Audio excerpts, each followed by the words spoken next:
तुमच्याकडून चूक झाली, तुमच्याकडून गुन्हा झाला, समोरचा शिक्षा द्यायला तयार आहे का नाही?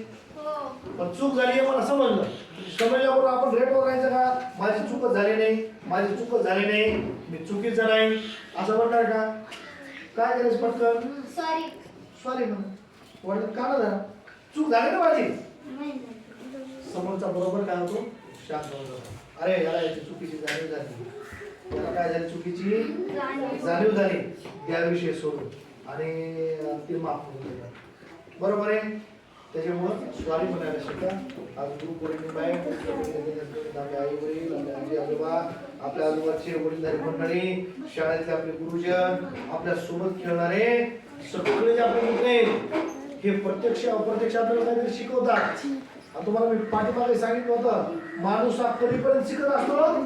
कधीपर्यंत शिकत असतो? मरेपर्यंत शिकत असतो, अजन्म शिकत असतो. त्याच्यामुळे शिकत राहा. ज्याच्याकडून शिकता येईल त्याच्याकडून शिका, ज्याच्याकडून शिकता येईल त्याच्याकडून शिका. मी मोठा आहे आणि हा लहान आहे, मी याच्याकडून कशाला शिकू? कदाचित मला समजा आपला रोहन आहे, रोहन खूप मोठा झाला, पण इथे बसलेल्या लहान मुलाला चित्र चांगलं काढता येत असेल, बरोबर आहे, त्याच्याकडून शिकून घ्या. तो आपला गुरु आहे. त्या दिवशी आपली आषाढी एकादशी होती, किती वेळा आपलं हे टाळ वाजवत होतं कोण? शिव. शिव वर्षभर लिंगाणं करते, वर्षभर खोड्या काढते, पण त्या दिवशी शिव सारखं कोणाला करता आलं का? करता आलं का? म्हणजे शिव कुठं तरी तुमच्यापेक्षा वेगळा सुद्धा आहे. जे शिवला जमते ते तुम्हाला जमत नाही, आणि तुम्हाला जमते ती एखादी गोष्ट शिवला जमत नाही. याचा अर्थ शिव निवड आहे का? आहे का? इथं बसलेल्या प्रत्येकामध्ये काहीतरी विशेषता असते, काहीतरी विशेषता असते. ती विशेषता ओळखा आणि त्याच्याकडून ते शिकण्याचा प्रयत्न करा. आणि इथून पुढं कधीही आपल्याला ज्यांनी शिकवलं त्यांच्याबद्दल आपल्या मनामध्ये याची भावना ठेवा. कशाची भावना? चांगुलपणाची भावना ठेवा. तर तुमचं जे शिकलेलं आहे ते टिकते, जे शिकलं ते टिकलंय. नाही तर तुम्ही जर ज्यांनी शिकवलं ते अंशाच वर उलटले तर शिकलेलं टिकत नाही. सगळ्यात अगोदर कोणाचा आपल्याला सन्मान करावा लागेल? कोणाचा?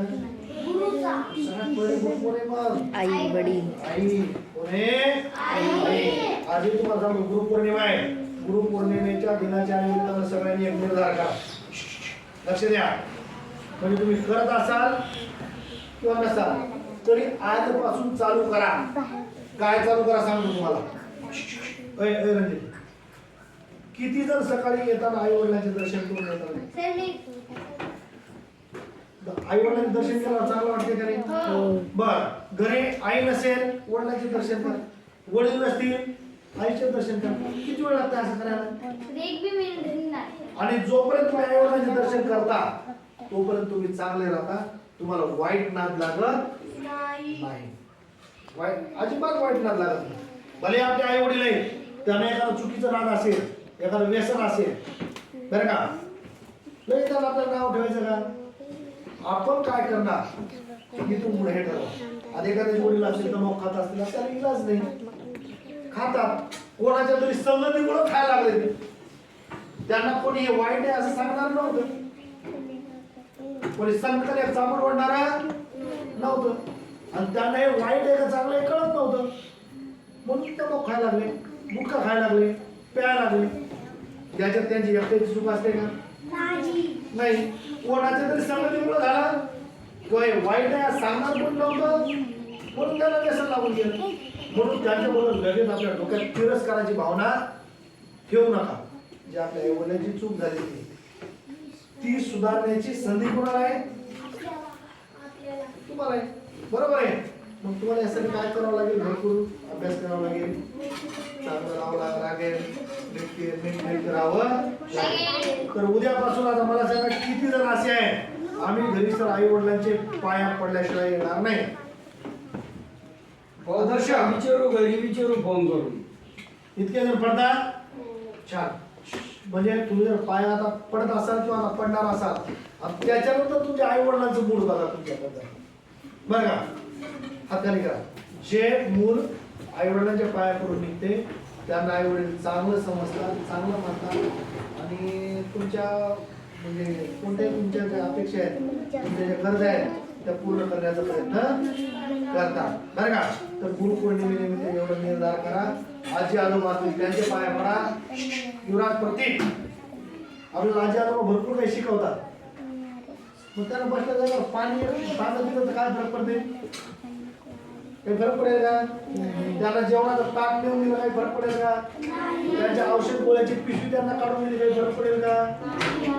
त्यांची काठी लांब पडलेली जवळ दिली काही फरक पडेल का? त्यांचा हात धरून इथून त्या तिथपर्यंत गेलं काही फरक पडेल का? अरे पण तुम्ही खेळाच्या नादामध्ये तुम्हाला ते जीवावर येईल. तुम्हाला ते नकोच वाटते. बऱ्याच जणांना आजी आजोबा नको वाटतात. हे काय कामाचं म्हणतात? हे काय ताण झाले मला? ते होते म्हणून आपण आहोत.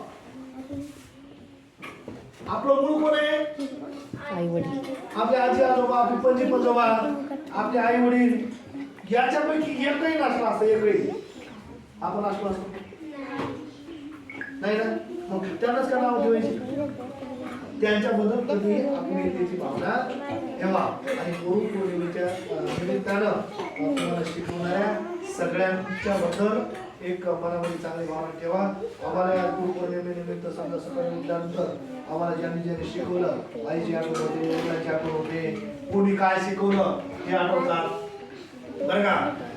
श्रद्धा लहानपणापासून इथपर्यंत येताना कोणकोणत्या गुरुजींनी आम्हाला चांगलं शिकवलं बरं का. आमचे माने सर आठवतात, आमचे आंबोरे सर आठवतात, आमचे इंगोले सर आठवतात बरं का.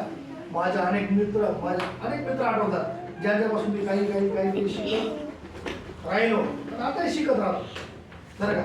आताही समजा साबळे सरांकडे एखादी वेगळी गोष्ट आहे त्यांच्याकडून एखादी गोष्ट मला शिकता येते. शेख सर आहेत त्याच्याकडून एखादी गोष्ट शिकता येते. शेख सर जोरात कोणालाच बोलत नाही बोलतात का? मग शेख सर रागात जरी बोलले तरी हळू बोलतात, व्यवस्थित बोलतात बरं का. मग ती घेण्यासारखी गोष्ट आहे का नाही? रिकामा कोणावर चिरकणं, कोणावर ओरडणं बरं का.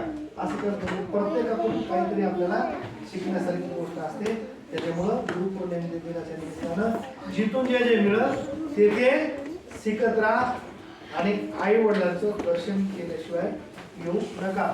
नाहीतर तुम्ही म्हणता सर माझे वडील तर शेतात गेले होते मग मी दर्शन नाही झालं त्याच्यामुळे शाळेत आलो नाही असं करू घरी असतील तर दर्शन करून या. नसतील तर जे आहे त्याचे दर्शन करून या बरं का. तर तुम्हाला सर्वांना गुरुपौर्णिमेच्या दिनाच्या निमित्तानं खूप खूप शुभेच्छा देतो आणि थांबतो. जय हिंद.